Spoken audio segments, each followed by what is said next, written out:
नमस्कार दोस्तों, मैं यशवंत कुमार आपका एक बार फिर से बहुत बहुत स्वागत करता हूं आपके अपने YouTube चैनल अनन्या एकेडमी में। दोस्तों, हम लोग शिक्षा दर्शन के अंतर्गत बहुत सारे दर्शनों का अध्ययन किया, जिसमें भारतीय प्राचीन जो दर्शन थे, वैदिक दर्शन था, सांख्य था, पतंजलि दर्शन था, योग दर्शन पतंजलि जी का, और इस्लाम दर्शन पढ़ा, बौद्ध दर्शन पढ़ा, जैन दर्शन पढ़ा। अब हम लोग बात करते हैं पाश्चात्य दर्शन का, क्योंकि ये भी एक प्रमुख भाग है आपके सिलेबस में। पीजीटी शिक्षा शास्त्र और असिस्टेंट प्रोफेसर शिक्षा शास्त्र और विशेष तौर पर यूजीसी नेट शिक्षा शास्त्र। तो दोस्तों, ये जो पाश्चात्य दर्शन है, इसमें चूँकि जो दर्शन है इसका इतिहास काफ़ी पुराना है, और इन दर्शनों में अगर हम बात किया जाए पाश्चात्य दर्शन की, तो पाश्चात्य दर्शन का जो विकास है वो यूनान में हुआ। अगर ऐसा कहें कि यूनान पाश्चात्य दर्शन की जन्मस्थली है तो कोई अतिशयोक्ति नहीं होगी, क्योंकि भारत के बाद अगर कहीं पे दर्शन का जन्म हुआ तो वो यूनान में हुआ। तो विशेष तौर पर सुकरात के विचारों से पाश्चात्य दर्शन का जन्म होता है। लेकिन दुर्भाग्य ये था कि सुकरात ने अपने दर्शनों को लिखित रूप नहीं दिया। लिखित रूप ना देने के कारण उनका जो दर्शन था वो यत्र तत्र बिखरा हुआ था। लेकिन सुकरात के शिष्य प्लेटो और अरस्तु ने उनके जो दर्शन था उस दर्शन को आगे बढ़ाया और आदर्शवाद नामक दार्शनिक विचारधारा का जन्म दिया। तो इस आदर्शवाद पर पूरी तरीके से सुकरात के विचारों का प्रभाव है। हालांकि प्राचीन पाश्चात्य दर्शन करने का शुरुआत सुकरात को जरूर दिया जाता है, लेकिन उन्होंने अपने विचारों को मूर्त रूप न दे पाने के कारण किसी स्वतंत्र रूप से किसी दर्शन का प्रतिपादन नहीं किया। तो दोस्तों, जो पाश्चात्य चिंतन का आरंभ हुआ वो कहाँ से हुआ? सुकरात के विचारों से हुआ, और बाद में उनके शिष्यों प्लेटो और अरस्तु ने मिलकर के उनकी विचारधारा को आगे बढ़ाया और आपके सामने आदर्शवाद नाम का एक ऐसे दर्शन का प्रतिपादन किया जो आज पूरे विश्व में जाना जाता है। भारत ही नहीं, दुनिया के जितने भी देश हैं, किसी न किसी रूप में, चाहे राजनीति विज्ञान हो, शिक्षा शास्त्र हो, दर्शन शास्त्र हो, ऐसा कोई देश नहीं है जो प्लेटो के आदर्शवाद को ना पढ़ता हो। दोस्तों, तो हम लोग आज पाश्चात्य दर्शन के अंतर्गत प्लेटो के आदर्शवाद की हम लोग बात करेंगे। प्लेटो का जो आदर्शवाद है उसको पढ़ने से पहले हम प्लेटो के बारे में कुछ चीज़ें जानते हैं। जैसे स्थापना किसने किया? कि प्लेटो ने किया। जो प्लेटो का असली नाम था वो ओटेस्टोक्लीज था। क्योंकि जो प्लेटो था इसका नाम प्लेटो नहीं था, इसका नाम ओटेस्टोक्लीज था। जब वह सुकरात के पास शिक्षा ग्रहण करने के लिए आया तो तब उसका नाम वही संस्था में ही सुकरात ने उसको प्लेटो नाम दिया। चूँकि प्लेटो शारीरिक रूप से काफ़ी चुस्त दुरुस्त और फिट था, इसलिए उसके शारीरिक आकार के आधार पर सुकरात ने उसे प्लेटो नाम दिया। ठीक है, तो ये इनका वास्तविक नाम नहीं है, ये सुकरात का दिया हुआ नाम है। इनके पिता का नाम अरिस्टोन, माता का नाम पेरिक्टोन, और इनका जन्म एथेंस के एजिना शहर में हुआ था, एथेंस के पास। और इन्होंने एकेडमी नामक एक संस्था की स्थापना किया था। प्लेटो ने जब आदर्शवाद की स्थापना की, वह एक शिक्षा द्वारा एक आदर्श राजा बनाना चाहते थे, एक आदर्श राज्य की स्थापना करना चाहते थे। तो अपने दार्शनिक विचारों को मूर्त रूप देने के लिए प्लेटो ने एकेडमी की स्थापना किया। उसी में उसने अपने दार्शनिक और शैक्षिक विचारों की प्रयोग किया। ये तो था प्लेटो के बारे में कुछ बेसिक जानकारी। चाहें तो आप इसे स्क्रीनशॉट ले सकते हैं। ठीक है, अब हम लोग बात करते हैं कि आखिर प्लेटो ने आदर्शवाद में ऐसी कौन सी बातें कही और उसके अनुसार आदर्शवाद के क्या सिद्धांत हैं, आदर्शवाद मानव के बारे में क्या विचार रखता है, आदर्शवाद की शिक्षा व्यवस्था कैसी है, उनकी पाठचर्या है, और आदर्शवाद वर्तमान में हमारे शिक्षा व्यवस्था को किस तरीके से प्रभावित कर रहा है, और आदर्शवाद की वर्तमान शिक्षा व्यवस्था में क्या प्रासंगिकता है। इन तमाम बिंदुओं पे हम लोग बात करेंगे। ठीक है, तो सबसे हम बताना चाहेंगे कि प्लेटो का जन्म एथेंस के एजिना शहर में हुआ था, और उसके माता पिता का परिचय हम लोगों ने लिया। अब इसके बाद बताते हैं कि जो प्लेटो था वो एथेंस और स्पार्टा की शिक्षा योजनाओं से प्रभावित था, तो उसने एथेंस और स्पार्टा की शिक्षा योजना को ही मॉडल करके उसने स्थापना किया था अपनी एकेडमी की, जिसे प्लेटो की एकेडमी के नाम से जाना जाता है। ठीक है, तो आदर्शवाद का जन्म सुकरात और प्लेटो के विचारों से हुआ माना जाता है। बाद में इसमें अरस्तु के भी विचार काफ़ी प्रभावित किए। तो इस तरीके से अगर हम देखते हैं तो सुकरात हैं, प्लेटो हैं, देकार्ते हैं, स्पिनोजा हैं, लाइबनीज हैं, बर्कले हैं और इसके अलावा हीगल हैं, ये सब प्रमुख आदर्शवादी हैं। ठीक है, इन विचारों के से ही आदर्शवाद धीरे धीरे आगे बढ़ा है। इन लोगों ने आदर्शवाद को आगे बढ़ाने का कार्य किया है। बाद में कामेनियस हैं, पेस्टोलॉजी हैं, फ्रावेल हैं। कामेनियस, पेस्टोलॉजी, फ्रावेल, इन लोगों का क्या योगदान है? इन्होंने आदर्शवादी विचारधारा का शिक्षा में प्रयोग किया। अगर प्रश्न ऐसा आता है कि आदर्शवाद का संस्थापक कौन है, तो प्लेटो। अगर ये कहा जाता है कि आदर्शवाद को शिक्षा में लाने का श्रेय किसे दिया जाता है, तब आप कामेनियस, पेस्टोलॉजी तथा फ्रावेल, तीनों ऑप्शन सही हैं। तीनों में से अगर कोई ऑप्शन रहेगा वो आप बनाएंगे, या फिर तीनों अगर किसी ऑप्शन में है तो वो वाले ऑप्शन का आप चयन कीजिएगा। ठीक है, अब हम बात करते हैं कि जो प्लेटो थे उन्होंने अपनी जो शिक्षा संबंधित बातें थी उन्होंने अपनी पुस्तक रिपब्लिक में लिखा था। ये प्रश्न बहुत बार आया है कि रिपब्लिक किसकी रचना है, तो रिपब्लिक प्लेटो की रचना है। रिपब्लिक के अलावा द लॉज भी उसने लिखा था, तो पॉलिटिक्स भी लिखा। लेकिन इसीलिए प्रश्न आता है कि निम्न प्लेटो के जो शिक्षा संबंधी विचार हैं वो निम्न में से किस पुस्तक में पाया जाता है, तब आप बताएंगे कि इनके शिक्षा संबंधी विचार हैं वो प्लेटो की कृति रिपब्लिक में पाई जाती है। ठीक है, तो अब हम बात करेंगे आदर्शवाद के प्रमुख सिद्धांतों की। आदर्शवाद के प्रमुख सिद्धांत। ठीक है,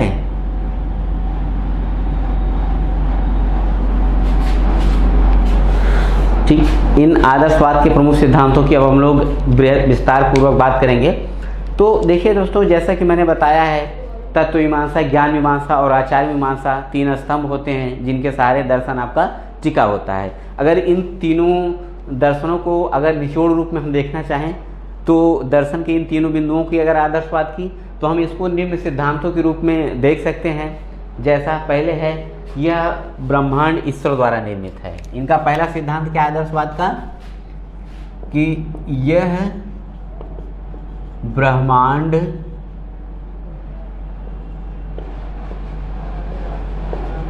ईश्वर द्वारा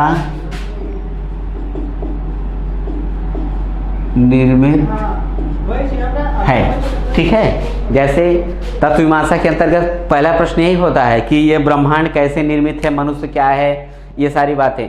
तो ये इनका अगर हम इसको सिद्धांत के रूप में परिणित कर रहे हैं तो पहला इनका जो सिद्धांत है वही है कि ये जो ब्रह्मांड है, ये पूरा जो विश्व है, ये किसका बनाया हुआ है, ईश्वर द्वारा बनाया हुआ है। तो सीधी सी बात है कि ईश्वर सर्वोच्च संस्था के रूप में जानी जाती थी आदर्शवाद। जिस प्रकार से आपके वैदिक दर्शन में भी ईश्वर को सर्वोच्च रूप माना गया है, परमात्मा को माना गया है, उसी प्रकार से आपका जो ये प्लेटो का आदर्शवाद है ये भी मानता है कि ये जो पूरा ब्रह्मांड है इसकी रचना किसने किया है, ईश्वर ने किया है।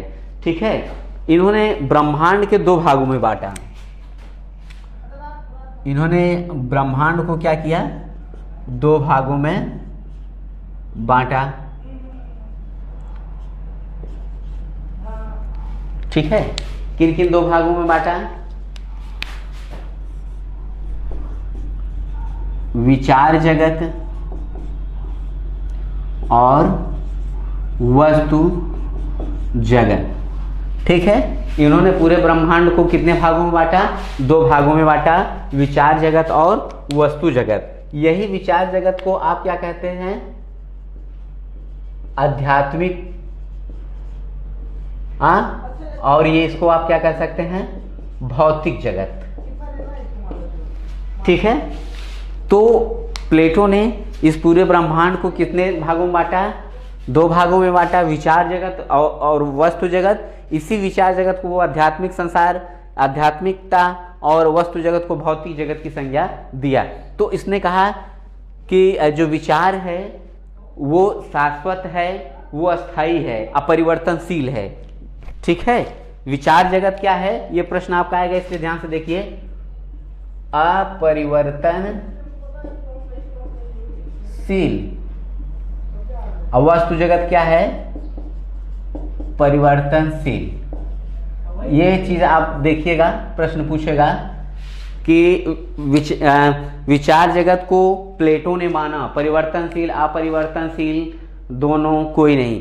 तो इनका जो विचार जगत है वो अपरिवर्तनशील है, विचार जगत ही सत्य है, इसके अलावा कोई सत्य नहीं है। लेकिन ये जो वस्तु जगत है या भौतिक जगत है ये क्या है, परिवर्तनशील है, इसमें परिवर्तन होता रहता है। ये कहते हैं कि जो आध्यात्मिक जगत है वो शाश्वत है, यानी वो हमेशा हर काल में हर परिस्थिति में सत्य रहता है। लेकिन जरूरी नहीं है कि जो भौतिक जगत हो वो हमेशा सत्य हो, वो सत्य हो भी सकता है और नहीं भी हो सकता है। और भौतिक जगत में या फिर वस्तु जगत में परिवर्तन होता रहता है, जबकि जो आपके विचार जगत है उसमें कोई परिवर्तन नहीं होता। तो आप अगर सीधी से अगर शॉर्टकट में ये जानना चाहते हैं कि इनका ब्रह्मांड क्या था, इनका ब्रह्मांड दो भागों में बटा था, विचार जगत और वस्तु जगत। अगर इस पर भी प्रश्न पूछ सकता है कि प्लेटो ने ब्रह्मांड को कितने भागों में बांटा है, दो भागों में बांटा है। कौन कौन से, विचार जगत, वस्तु जगत। विचार जगत से क्या तात्पर्य है, आध्यात्मिक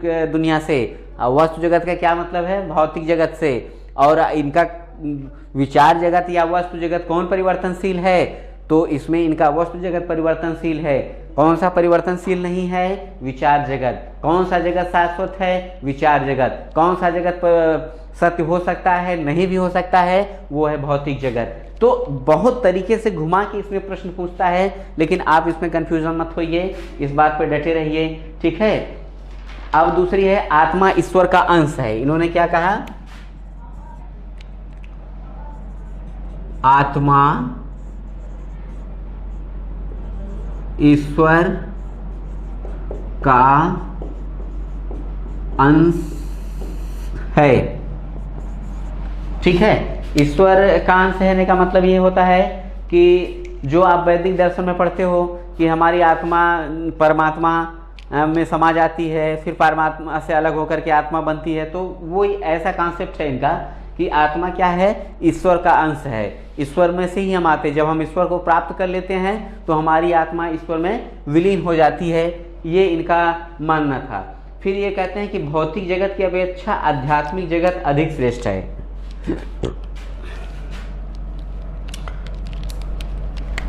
इनका क्या मत है, ये सीधा सा स्टेटमेंट है कि ये उपर्युक्त वाक्य किस दर्शन के अनुसार सत्य है, ऐसा पूछता है।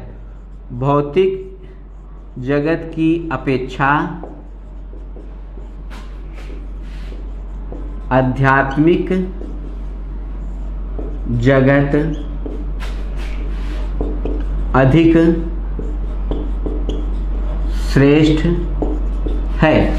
ये सीधा प्रश्न आया हुआ है कि भौतिक जगत की अपेक्षा आध्यात्मिक जगत अधिक श्रेष्ठ है। उपर्युक्त विचार किस दर्शन से मिलता जुलता है, या उपर्युक्त सिद्धांत किस दर्शन का है। तो ये किस दर्शन का है, आदर्शवाद का है। किसने दिया, प्लेटो ने दिया। ठीक है, कि इसमें जो आध्यात्मिक जगत है उसकी अपेक्षा भौतिक जगत, वो आध्यात्मिक जगत को श्रेष्ठ माना गया है, भौतिक जगत को उतना अधिक श्रेष्ठ नहीं माना है, उतना अधिक महत्व नहीं दिया गया है। अब ज्ञान के बारे में क्या बोलते हैं, ये आत्मा और परमात्मा को जानना ही सच्चा ज्ञान है। आत्मा और परमात्मा को जानना ही क्या है, सच्चा ज्ञान है। क्योंकि ज्ञान मीमांसा की यह कहता है ना कि ज्ञान क्या है, तो इन्होंने कहा कि आत्मा और परमात्मा को जानना ही सच्चा ज्ञान है। और उसके बाद इन्होंने ये कहा कि जो ज्ञान प्राप्त करने की विधियां हैं, उन्होंने कहा कि जो ज्ञान प्राप्त करने की 3 विधियां हैं। ठीक है,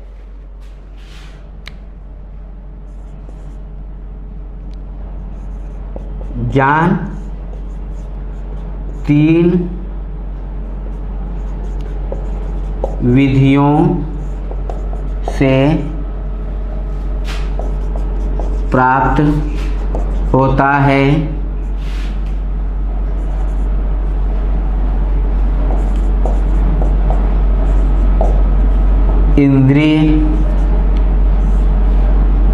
इंद्रियजन्य ज्ञान, चिंतन तथा सम्मति ज्ञान। ठीक है, ये क्या है, इनके ज्ञान प्राप्त करने की 3 विधियां हैं। ठीक है, कौन कौन सी है? इंद्रियजन, चिंतनजन और सम्मतिजन्य ज्ञान। ठीक है, तो इंद्रियों से प्राप्त ज्ञान किया जा सकता है, चिंतन के द्वारा प्राप्त किया जाता है और सम्मति से ज्ञान प्राप्त किया जाता है। सम्मति क्या है? अनुमान के द्वारा जो ज्ञान प्राप्त किया जाता है उसे प्लेटो ने क्या कहा? सम्मति ज्ञान कहा। चिंतन को आप समझ ही सकते हैं, इंद्रियों के द्वारा कैसे भौतिक ज्ञान प्राप्त किया जा सकता था। ठीक है, तो इनको इस तरीके से ज्ञान प्राप्त करने की विधियों के बारे में बताया। ठीक है, तो प्लेटो के अनुसार जो जीवन का अंतिम उद्देश्य क्या है? आत्मानुभूति। जीवन का अंतिम उद्देश्य आत्मानुभूति है। ठीक है, यह किसके अनुसार? प्लेटो के अनुसार। प्लेटो के अनुसार ये जो जीवन है, मानव जीवन है, इसका जो अंतिम उद्देश्य है वो क्या है? आत्मानुभूति करना या ईश्वर को प्राप्त करना। ये प्रत्येक मनुष्य को चाहिए कि आत्मानुभूति के प्राप्त करने के लिए, ईश्वर को प्राप्त करने के लिए अपने जीवन में प्रयासरत रहना चाहिए। ठीक है, तो ये क्या थे कि इनके प्रमुख सिद्धांत थे। भी और कुछ सिद्धांत हैं, मैं इसको मिटा के फिर ऊपर दिखाता हूं और कौन कौन से हैं।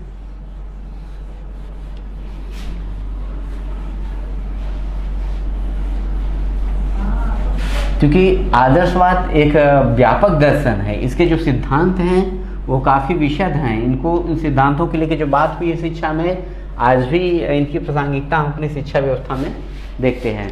ठीक है, तो इन्होंने क्या कहा कि आत्मानुभूति या ईश्वर को प्राप्त करना दर्शन का प्रमुख उद्देश्य है। लेकिन अब ये आत्मानुभूति की प्राप्ति कैसे होगी? इन्होंने कहा कि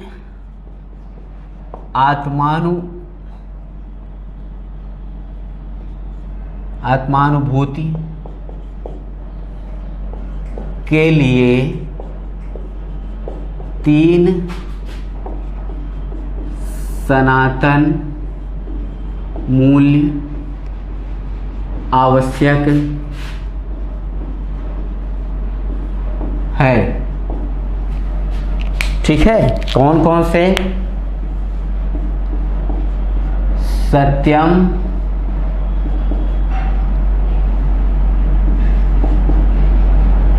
शिवम और सुंदरम। ठीक है, सत्यम, शिवम, सुंदरम। ठीक है, ये क्या हैं? 3 सनातन मूल्य हैं आदर्शवाद के अनुसार। इन तीनों सनातन मूल्यों का आप जब पालन करेंगे तभी आप आत्मानुभूति को प्राप्त कर सकते हैं। तो ये भी प्रश्न कई बार पूछा गया है कि सनातन मूल्यों की संख्या कितनी है आदर्शवाद के अनुसार? तो 3 है। ठीक है, और दूसरी चीज़ ये पूछी गई है कि निम्न में से कौन से सनातन मूल्य आदर्शवाद के अंग हैं? तो ये फिर पूछता है कि आत्मानुभूति के लिए निम्न में से किन 3 सनातन मूल्यों की प्राप्ति आवश्यक है? तो इन तीनों सनातन मूल्यों का अर्थात सत्यम, शिवम, सुंदरम का पालन करते हुए आप इस संसार में अपनी आत्मानुभूति को प्राप्त कर सकते हैं या अपने आप को ईश्वर में लीन कर सकते हैं। ठीक है, फिर कहा अगला इनका सिद्धांत है मनुष्य इस संसार की सर्वश्रेष्ठ रचना है। मनुष्य क्या है? इस संसार की सर्वश्रेष्ठ रचना है। इस जगत में मनुष्य को ईश्वर ने श्रेष्ठ प्राणी के रूप में बनाया है। इसलिए जो मनुष्य का कर्तव्य है वो संसार के लिए, सृष्टि के लिए, ब्रह्मांड के लिए काफ़ी बढ़ जाता है। जितने भी वनस्पतियाँ हैं, जीव जगत हैं, ईश्वर की बनाई हुई कृतियाँ हैं, मनुष्य को चाहिए उन सभी कृतियों का ख्याल रखे, उन सभी कृतियों को सजो के रखे और उन सभी कृतियों के प्रति दया एवं सेवा का भाव रखे। इसीलिए उन्होंने कहा, प्लेटो ने, कि मनुष्य इस संसार की सबसे सर्वश्रेष्ठ रचना या कृति है। अब दूसरी बात राज्य के संबंध में, जो कि बहुत पूछा जाता है कि राज्य के संबंध में प्लेटो का क्या विचार है। तो राज्य एक सर्वोच्च संस्था है। इसको कई तरीके से पूछा जाता है कि आदर्शवाद के राज्य के बारे में क्या विचार रखता है, प्लेटो के राज्य के बारे में क्या विचार था, या राज्य एक सर्वश्रेष्ठ संस्था है, निम्न में से विचार किसका है? तो वो आदर्शवाद का है। तो आदर्शवाद विचारकों का मानना है कि जो राज्य होती है ये सर्वोच्च संस्था होती है। सबसे पहले आपके लिए राज्य है, उसके बाद आपका परिवार या अन्य प्रकार की जो सामाजिक संस्थाएं हैं, जिन संस्थाओं में मनुष्य रहता है, वो संस्थाएं बाद में आती हैं। सबसे पहले मनुष्य के लिए क्या है? राष्ट्र है। तो राज्य क्या है? व्यक्ति के लिए या इस संसार में कैसी संस्था है? सर्वोच्च संस्था है।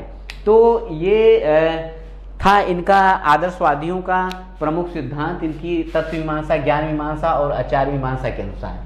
अब हम बात करेंगे कि ये जो आदर्शवाद दर्शन है, इतना बृहद है, इतना व्यापक है, इसका शिक्षा का क्या संप्रत्यय है, शिक्षा को ये क्या मानता है, शिक्षा को यह किस रूप में देखता है।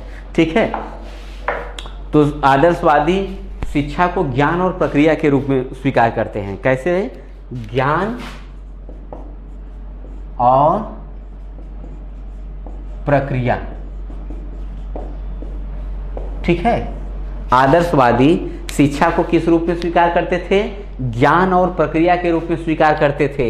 इनका मानना था कि शिक्षा एक प्रक्रिया है और शिक्षा ही ज्ञान है। जब तक आप शिक्षा प्राप्त नहीं करेंगे तब तक आप ज्ञान नहीं प्राप्त कर सकते। शिक्षा का कार्य, प्लेटो ने कहा भी था कि जो शिक्षा का कार्य होता है, मनुष्य के शरीर या आत्मा को वह पूर्णता प्रदान करना है जिसके कि वह योग्य है। प्लेटो ने शिक्षा को परिभाषित करते हुए कहा कि शिक्षा वह है जो मनुष्य की आत्मा और शरीर को वो पूर्णता प्रदान करती है जिसके कि वो योग्य है। तो इस तरीके से कहा जा सकता है कि शिक्षा द्वारा ही मनुष्य की जो जन्मजात शक्तियाँ हैं उसका विकास कर सकता है मनुष्य। ये शिक्षा के संबंधी इनका विचार है या संप्रत्यय है। उसके बाद हर्बर्ट, जो कि आदर्शवादी थे, शिक्षा को आदर्शवाद में लाते थे। इनका विचार था कि शिक्षा वह प्रक्रिया है जिसके द्वारा सद्गुणों की प्राप्ति होती है, अर्थात मनुष्य अपने अंदर सद्गुण ले आए, अपने विचारों को अच्छा करे, प्योर करे, इसके लिए उसे शिक्षा जरूरी है। ठीक है, अब हम बात करेंगे शिक्षा के उद्देश्य की। शिक्षा के उद्देश्य यानी आदर्शवाद के अनुसार जो है शिक्षा है वो कैसा है, आदर्शवादी शिक्षा के क्या उद्देश्य हैं, अब हम लोग इस पर बात करेंगे। तो आदर्शवादी शिक्षा का जो अंतिम उद्देश्य है वो आत्मानुभूति है।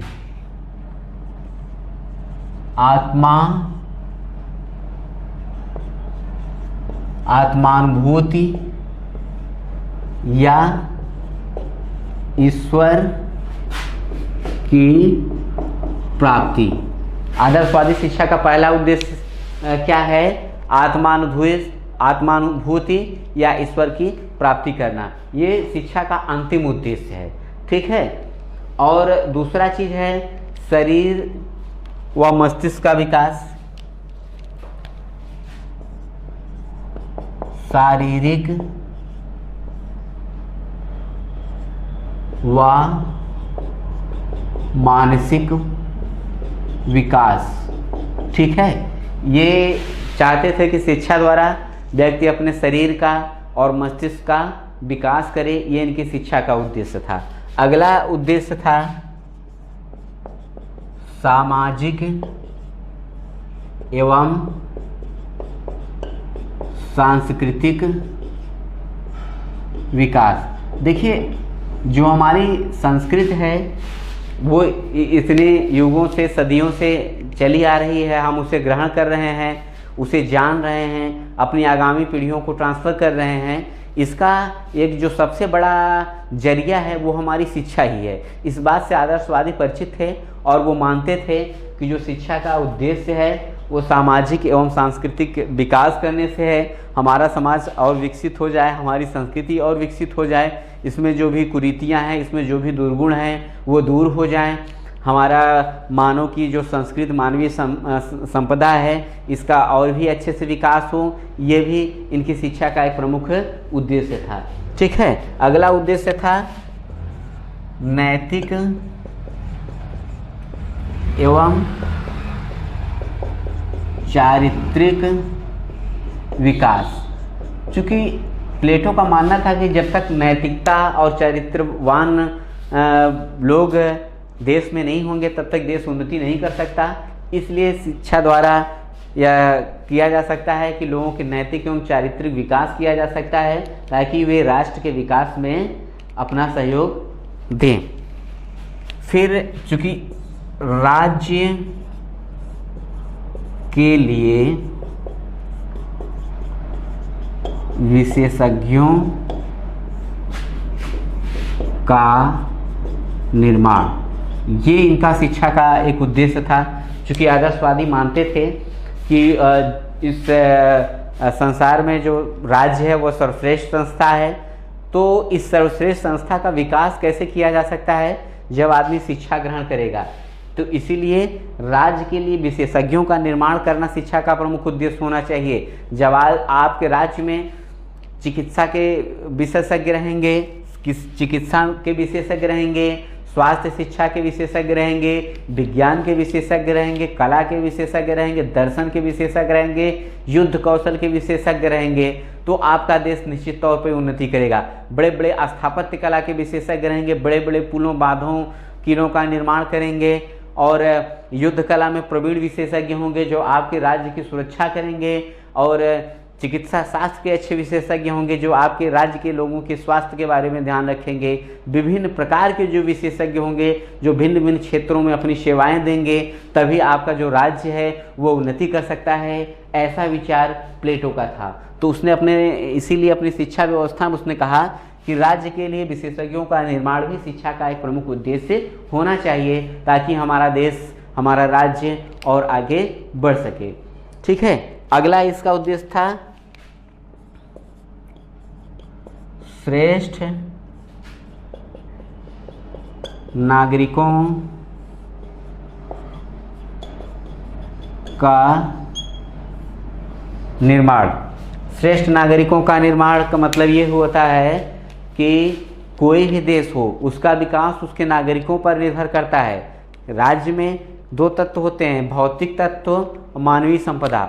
जो भौतिक संपदा है यह कितना भी रिच क्यों ना हो किसी देश में, अगर वहाँ की मानवीय संपदा अच्छी नहीं है तो वो देश विकास नहीं कर सकता। आपका जापान देखिए, वहाँ पे कोई भौतिक संपदा, कोई भी खनिज नहीं है, छोटा सा देश है, और वो द्वितीय विश्व युद्ध में वह परमाणु जैसी खतरनाक हथियारों द्वारा वो पीड़ित किया गया। उसके बावजूद आज देखिए उसकी तकनीकी के बल पर, अपनी मानवीय संपदा के बल पर वह विश्व पटल पर एक छोटा सा देश छाया हुआ है। क्यों? क्योंकि उसकी जो मानवीय संपदा है वो बहुत ही रिच है, बहुत ही लोग कौशलता से युक्त हैं, उनके अंदर राष्ट्र के निर्माण का एक जज्बा है। इसलिए कहा गया श्रेष्ठ नागरिकों का निर्माण की शिक्षा का उद्देश्य होना चाहिए। आप अपने भारत की आबादी देखिए, यह भी काफ़ी तेज़ी से विकास कर रहा है, लेकिन जिस स्पीड से विकास करना चाहिए वो स्पीड नहीं मिल रही है। कहीं न कहीं शिक्षा व्यवस्था में कोई कमी है, और हमारे नागरिकता में कहीं न कहीं कोई दिक्कत है कि हम अपने कानून के, अपने संविधान के प्रति कहीं कहीं दृढ़ प्रतिज्ञ नहीं होते, कानून तोड़ते हुए नज़र आते हैं। इसीलिए शिक्षा द्वारा ये श्रेष्ठ नागरिक बनाना चाहते थे ताकि देश में कानून का राज हो और लोग अपने राष्ट्र के विकास के लिए दृढ़ संकल्प हों, दृढ़ प्रतिबद्ध हों। हमारे राष्ट्र में भी बहुत से ऐसे लोग हैं जो हमेशा राष्ट्र के लिए कार्य करते रहते हैं, लेकिन कहीं कहीं पर दिक्कतें हैं, तो वो दिक्कतें भी शिक्षा द्वारा दूर किया जा सकता है। शिक्षा द्वारा ऐसी पाठ्यचर्या और शिक्षण विधियाँ लाई जा सकती हैं जिनके द्वारा हम अपने राष्ट्र के लिए सर्वश्रेष्ठ नागरिक तैयार कर सकते हैं। ठीक है। फिर अगला इनका जो उद्देश्य होता है आध्यात्मिक चेतना का विकास। आध्यात्मिक चेतना का विकास। ठीक है।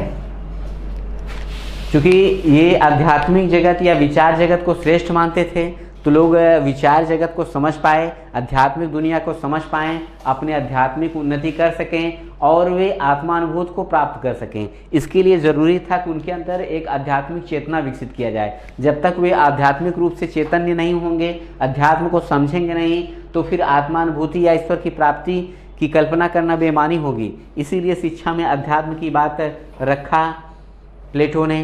फिर उसके बाद अगर हम शिक्षण विधियों, ये तो इनके शिक्षा के उद्देश्य रहे कि आदर्शवादी शिक्षा के कौन कौन से उद्देश्य हैं। अगर हम बात करें शिक्षण विधियों की, तो शिक्षण विधियों के मामले में आदर्शवाद का जो मुकाबला है वो अन्य दर्शनों से नहीं किया जा सकता, तुलना नहीं किया जा सकता। इसमें बहुत से ऐसे विचारक थे जिन्होंने अनेक ऐसी शिक्षण विधियाँ दिया हैं जिनकी आज भी उपादेयता है, आज भी शिक्षा में उनकी प्रासंगिकता है। जैसे सुकरात था, उसने प्रश्न विधि या वाद विवाद विधि का निर्माण किया। अरस्तु ने आगमन निगमन की। प्लेटो ने डायलॉग मेथड या संवाद विधि का किया। हीगल ने तर्क विधि। हर्बर्ट ने निर्देशन एवं अनुदेशन प्रणाली का विकास किया। फिर आदर्शवादी फ्रॉवेल ने खेल विधि का। पेस्टोलॉजी ने अभ्यास और आवृत्ति विधि का प्रयोग किया। तो देखिए, जो आदर्शवादी दर्शन को शिक्षा में सपोर्ट करते हैं, प्रत्येक शिक्षा दार्शनिक ने अपना कुछ न कुछ शिक्षण विधियाँ, कुछ न कुछ योगदान दिया है। और अगर रही बात अनुशासन की, तो आदर्शवाद का जो अनुशासन है वो आत्मा अनुशासन पर बल देता है और कहता है कि अपने आत्मा द्वारा शासित होना ही सर्वश्रेष्ठ अनुशासन है। और अगर बात, ये तो इनका अनुशासन हो गया, बात की होती है शिक्षा की। तो देखिए, शिक्षा जो आदर्श में वाद में था वो क्या था? शिक्षा का केंद्र बिंदु था। आदर्शवाद की शिक्षा में ये प्रश्न आता है, शिक्षा का केंद्र। ठीक है। आदर्शवादी शिक्षा में शिक्षा का केंद्र बिंदु कौन था? छात्र था, अध्यापक था, दोनों थे, पाठचर्या थी। तो आपका रहेगा शिक्षक। शिक्षक केंद्रित शिक्षा थी आदर्शवाद की। आलोचना जो किया जाता है आदर्शवाद की, इसी आधार पर किया जाता है कि आदर्शवादी जो शिक्षा थी वो कैसी थी, किस प्रकार की थी। तो वो शिक्षक केंद्रित थी। ठीक है। शिक्षा उसका केंद्र था। शिक्षा का केंद्र बिंदु जो था वो कौन था? अध्यापक था। फिर बात, तो ये तो हुआ अनुशासन और शिक्षक। अगर शिक्षा में एक शिक्षार्थी होता है तो बालक की व्यक्तिगत भिन्नता को ये स्वीकार करते थे और ये मानते थे कि प्रत्येक बालक की अपनी अपनी क्षमता और योग्यता होती है, इसलिए उन्हें अपनी क्षमता और योग्यता के अनुसार शिक्षा दिया जाए। जैसा कि जर्मन शिक्षा शास्त्री पेस्टोलॉजी थे, वो आदर्शवाद को शिक्षा में मानते थे और वो भी बालक की व्यक्तिगत भिन्नता पर बल देते थे, जो कि आदर्शवाद का जो मूल दर्शन है। प्लेटो उस समय व्यक्तिगत भिन्नता की अवहेलना किया गया था, लेकिन बाद में आदर्शवादी विचारधारा को लेकर के जो शिक्षा में बढ़े, उन लोगों ने बालक की व्यक्तिगत भिन्नता को माना। और प्लेटो ने स्त्री शिक्षा के बारे में विचार व्यक्त किया और कहा कि जो स्त्रियां होती हैं वो देवी के समान होती हैं, उनका सम्मान करना चाहिए और उन्हें भी किसी मामले में पुरुषों से कम नहीं समझा जाना चाहिए और उन्हें भी पुरुषों के समान शिक्षा दिया जाना चाहिए। तो ओवरऑल आदर्शवाद जो था वो आपका स्त्री शिक्षा का समर्थक था। आप देखेंगे कि आपका जो वैदिक दर्शन है और आदर्शवाद है उसमें काफ़ी कुछ समानताएं हैं, समानताओं के अलावा भिन्नताएं भी हैं। जैसे स्त्री शिक्षा में ज़्यादा औपचारिक शिक्षा की व्यवस्था वैदिक दर्शन में नहीं थी, लेकिन आदर्शवाद में थी। थी। तो ऐसी बहुत सी चीज़ें मिलेंगी, जैसे गुरु शिष्य संबंध हैं, पिता पुत्र के समान, ये भी आपका वैदिक दर्शन मानता है, आदर्शवाद भी मानता है। आदर्शवाद की शिक्षा का केंद्र बिंदु शिक्षक है, और हमारी वैदिक दर्शन की जो शिक्षा व्यवस्था है वो भी उसका केंद्र बिंदु शिक्षक है। तो शिक्षक केंद्रित शिक्षा थी, या अपना आदर्श ये वैदिक दर्शन हो या आदर्शवाद हो। तो देखा कि आदर्शवाद का कितना, चाहे इसकी शिक्षण विधियां देख लीजिए, चाहे इसका अनुशासन देख लीजिए, चाहे इसके गुरु छात्र संबंध देख लीजिए, चाहे स्त्री शिक्षा के बारे में इसके विचारों को देख लीजिए, चाहे इसकी विद्यालय की व्यवस्था को देख लीजिए। विद्यालय को भी संस्थागत रूप प्लेटो ने स्वीकार किया, आज भी विद्यालय संस्थाओं के रूप में है। तो इसका वर्तमान दर्शन में उपादेयता समाप्त नहीं हुई है, वर्तमान में इसका और भी अच्छा स्कोप नज़र आ रहा है। अब निसंकोच हम कह सकते हैं कि दार्शनिक विचारों का प्रयोग करके आदर्शवाद के शिक्षा की बहुत सारी समस्याएं हैं, बहुत सारी चुनौतियां हैं, इन चुनौतियों से निपटा जा सकता है और इन चुनौतियों का हल करके अपनी शिक्षा व्यवस्था को उत्तम बनाया जा सकता है और शिक्षा के उद्देश्यों की प्राप्ति की जा सकती है। तो इसी के साथ दोस्तों आज का ये लेसन समाप्त होता है। Thank you so much.